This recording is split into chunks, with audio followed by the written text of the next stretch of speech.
Hello everyone! Can you believe it? We're already in week 7. This week we're going to focus on the operating assets of our companies, also called property, plant, and equipment, or fixed assets. And along with fixed assets, we also have intangible assets that we're going to look at. So we'll start off the chapter by looking at how are these presented on the balance sheet.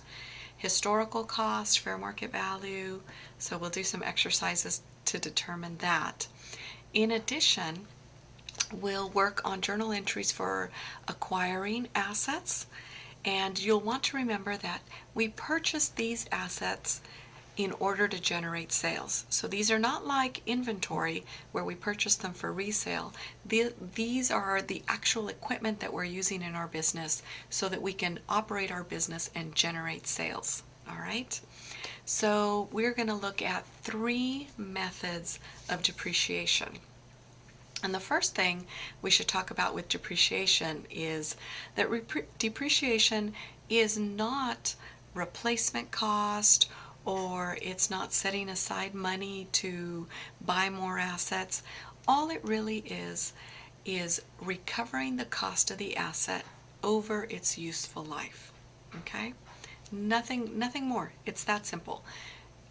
Every year we are going to recover part of what it cost us to purchase that asset, and the period in which we do so is the useful life of the asset. Okay, so we're going to look at 3 methods to depreciate assets. The straight line method, which is the easiest method, we need to take into consideration salvage value, and you'll read in your book about salvage value.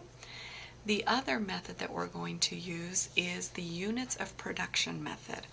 And the units of production method may be more appropriate for certain industries than others. Usually when an asset's useful life is calculated on the number of hours that it functions or the number of hours that it works. And the third method that we'll focus on is the double declining balance method.